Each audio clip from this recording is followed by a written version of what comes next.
is next question is word problem.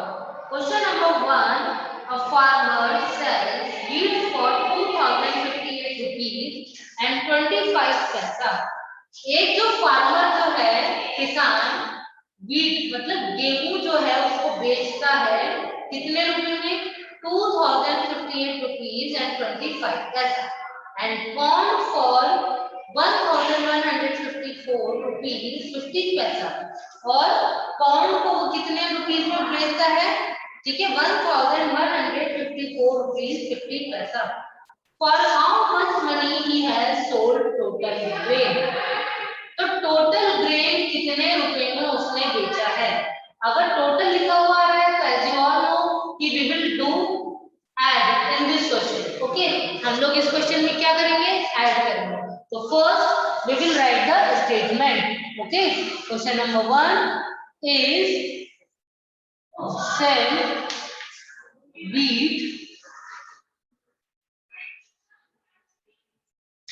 sell wheat sells wheat 2058 rupees 25 paisa आप देखिए इधर 25 पैसे में लिखा है तो आप डेसिमल में भी लिख सकते हैं ठीक है इधर क्या हो जाएगा रुपीज का साइन और इधर पैसे okay and sells corn is equal to rupees 1154 and 50 paisa okay and total selling cost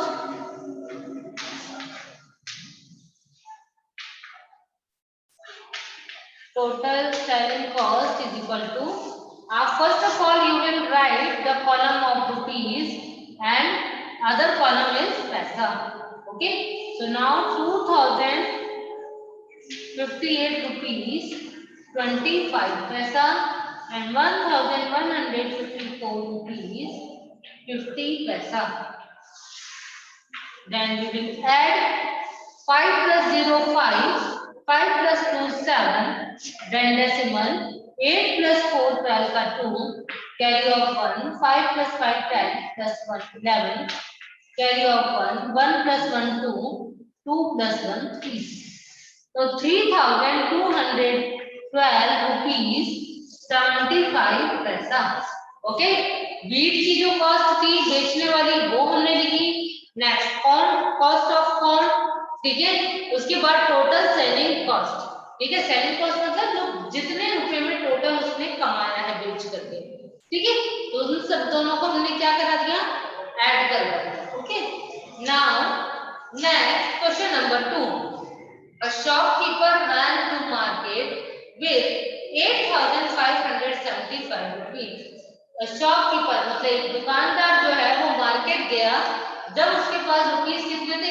8575 rupees 75 पैसा out of these he paid 5052 rupees 25 पैसा उसमें से उसने 5052 रुपीस उसने पे किया है and for clothes and 2070 rupees 25 पैसा for grocery और ग्रोसरी पर उसने 2070 रुपीस 25 पैसे खर्च किए हैं how much money is left with the shopkeeper तो शॉपकीपर के पास कितनी मनी बची है ठीक है बची है लेफ्ट वर्ड आ रहा है अंडरलाइन कर लीजिए तो हम क्या करेंगे सब्ट्रैक्ट करेंगे लेकिन जितना उसने पेड किया है पहले उसको प्लस कराएंगे फिर जो पेड की वैल्यू आएगी उसमें से हम टोटल मनी में से माइनस करेंगे okay so now question number 2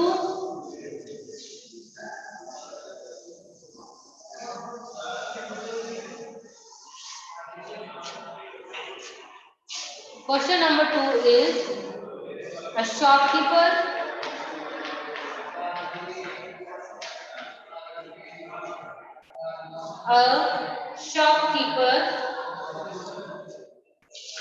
has money 8575 rupees 75 पैसा एंड पेड फॉर क्लॉथ के लिए उसने कितना पे किया for cloth rupees 5052 rupees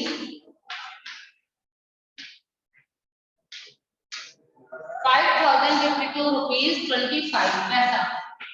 Okay, and paid for grocery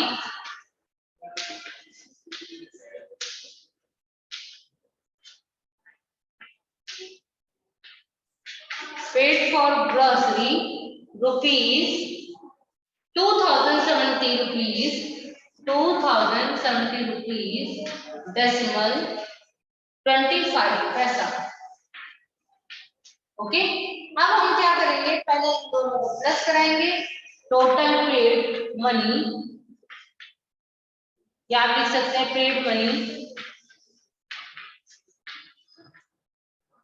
तो रुपीस का कॉलम बनाएंगे फिर पैसे का तो 5052 रुपीस 25 पैसा 2070 रुपीस 25 पैसा इनको हम क्या करा देंगे प्लस 5 + 5 10 + 0 कैरी ऑफ 1 2 + 2 4 + 1 5 डेसिमल 2 + 0 2 5 + 7 12 का 2 कैरी ऑफ 1 5 + 2 7 तो 7122 रुपीस उसने अमाउंट पे किया.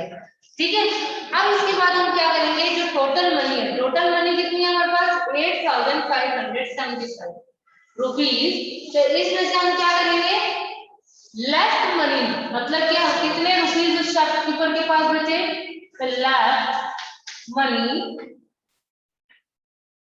Is equal to 8575 rupees 75 paise में से 7122 रुपीस 50 पैसे को माइनस कराएंगे. ओके 5 - 0 5 7 - 5 2 5 - 2 3 7 - 2 5 5 - 1 4 8 - 7 1 तो उसके पास कितना अमाउंट बचा 1453 रुपीस 25 पैसा इतना अमाउंट उस शॉपकीपर के पास बचा है. Okay number 3 okay question number 4 13 women of Gorilla village got 35,755 rupees 20 paisa for buying sewing machine under प्रधानमंत्री स्वरोजगार योजना. कह रहे हैं कि 13 वुमेन ने जो गोरिल्ला एक गांव का नाम है वहां पे उन्होंने 35,755 रुपीस 20 पैसे के लिए उन्होंने स्विंग मशीन मतलब सिलाई मशीन खरीदी है. किसकी योजना के तहत प्रधानमंत्री योजना के तहत. How much money each woman would have received हर एक लेडी ने कितने रुपए ठीक है रिसीव किए हैं. ठीक है 13 वुमेन है ठीक है और टोटल अमाउंट उस योजना के तहत उनको मिल रहे हैं क्या करने के लिए स्विंग मशीन खरीदने के लिए. तो प्रत्येक वुमेन को each women how much money will be get ठीक है कितनी मनी को वो रिसीव करेंगे. ठीक है तो क्या करेंगे आप टोटल कॉस्ट हमारे को दिया हुआ है एक मशीन का कॉस्ट पूछा गया है तो हम क्या करेंगे इसमें डिवाइड. ओके जब भी कोई एक आइटम का कॉस्ट पूछते हैं तो हम क्या करते हैं डिवाइड करते हैं. Third first total cost of total money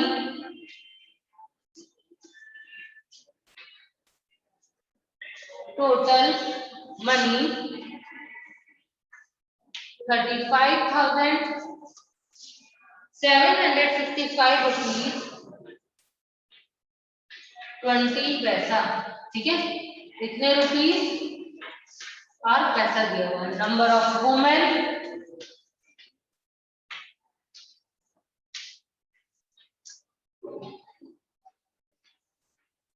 is equal to 13. Okay, each woman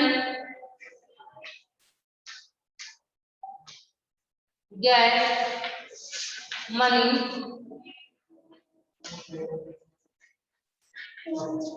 35,755.20 पैसा divided by 13.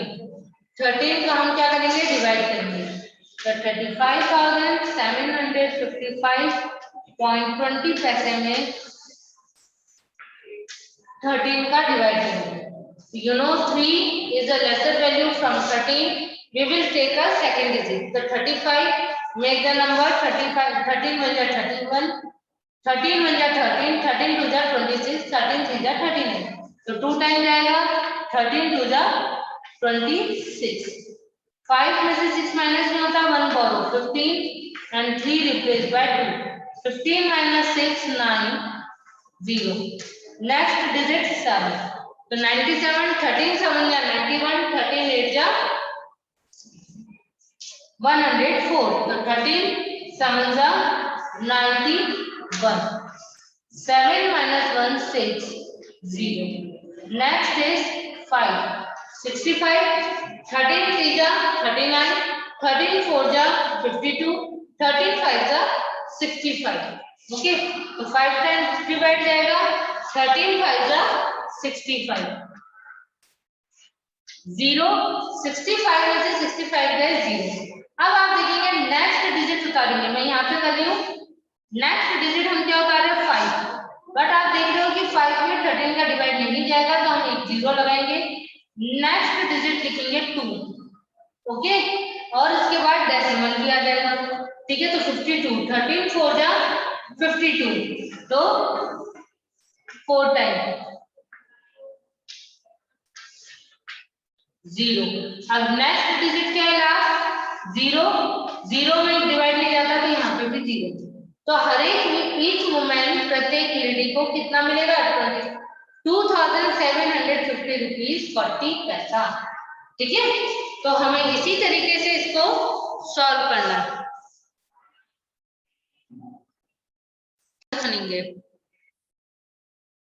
Sejal bought 5 kg of rice at the rate of 45 rupees 50 पैसे पर केजी. सुजल ने 5 kg राइस खरीदे 45 रुपीज 50 पैसे के पर केजी के हिसाब से, and 3 kg of sugar at the rate of 28 rupees 60 पैसा पर केजी. और 3 kg शुगर उसने खरीदे 28 रुपीज 60 पैसे पर केजी के हिसाब से. Now he was left 245 rupees 60 पैसा. अब यदि उनके पास 245 रुपीज और 60 पैसे बच जाते हैं, तो find out the total money he had in the beginning. तो स्टार्टिंग में उनके पास कितने रुपीज थे. अब हमें क्या करना होगा, यहाँ पे पर केजी के हिसाब से वैल्यू अमाउंट दिया हुआ है.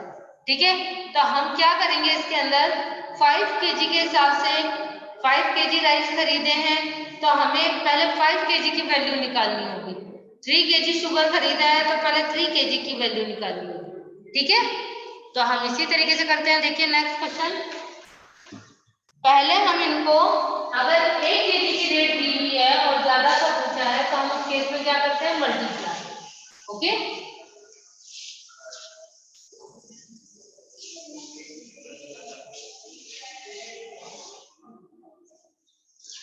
Question number 5.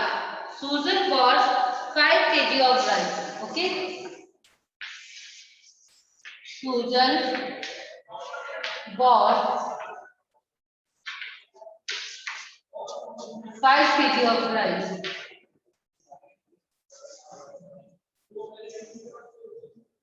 राइस सुजल ने राइस खरीदे कितने रुपए में 45 रुपीज 50 पैसा. तो आप इस तरीके से भी लिख सकते हैं Sujal bought 5 kg of rice is equal to 45 rupees 50 paisa. ठीक है। तो ये तो पर केजी के हिसाब से दिया हुआ है, हमें पहले 5 केजी की कॉस्ट निकालनी है। तो हम क्या करेंगे, 45 रुपीज 50 पैसे को 5 से मल्टीप्लाई करेंगे। तो क्या आएगा, 5 0 0, 5 5 25 का 5, कैरी ऑफ 2, 5 5 25 प्लस 2 27 का 7, कैरी ऑफ 2, 5 4 20 प्लस 2 22। तो क्या आ गया, 227 रुपीज 50 पैसा। ये तो किसका आया, 5 केजी और प्राइस का है। इसी तरीके से शुगर बॉट 3 केजी, ठीक है, 3 केजी उसने शुगर खरीदी है कितने रुपए में, 28 रुपीज 60 पैसा।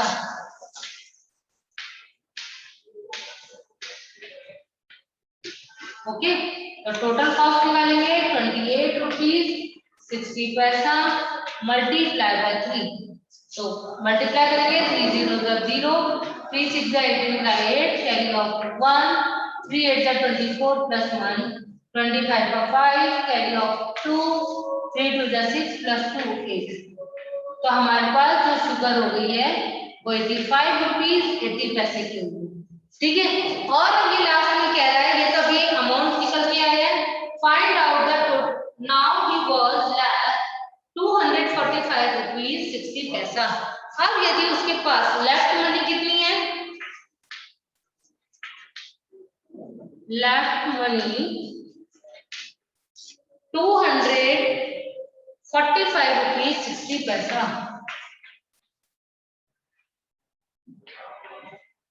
ओके, 60 पैसा है, ठीक है ना। तो अब ये कह रहे हैं कि बिगनिंग अमाउंट निकालना है हमें, find out the total money he had in the beginning, starting में उसके पास कितना अमाउंट था। तो हमारे पास जो लेफ्ट मनी है और इसके टोटल मनी को पहले प्लस कराएंगे, ठीक है। टोटल मनी कितना आ रहा है, 200, पहले रुपीस और पैसे का कॉलम बना लेंगे, 227 रुपीज 50 पैसा एंड 85 रुपीज 80 पैसा। इसको आप प्लस करा देंगे, 0 प्लस 0 0, 8 प्लस 5 13 का 3, कैरी ऑफ 1, 7 प्लस 1 8 और प्लस 5 13 का 3, 8 plus 2 10 plus 1 11, 313 रुपीज, ठीक है, 30 पैसा। अब इसके अंदर जो लेफ्ट मनी है इन दोनों को हम प्लस करा देंगे बची हुई मनी में, ठीक है। एक बार टोटल मिटा रही हूं मैं, लेफ्ट मनी कितनी है हमारे पास, 245 रुपीज 60 पैसा एंड 313 रुपीज 30 पैसे को हम प्लस करा देंगे। तो 0 6 प्लस 3 9, 5 प्लस 3 8, 558 रुपीज 90 पैसा। ये उसके पास बिगनिंग लेवल पर उसके पास अमाउंट था, ठीक है। स्टार्टिंग में कितना अमाउंट था, 558 रुपीज 90 पैसा। खर्च उसने किस हिसाब से किया वो भी हमने फाइंड आउट कर लिया, ठीक है। तो अब हम क्या करेंगे, ये आज हमारे क्वेश्चन सॉल्व कर रहे हैं, ठीक है। आगे के क्वेश्चन हम नेक्स्ट क्लास में करेंगे, ओके।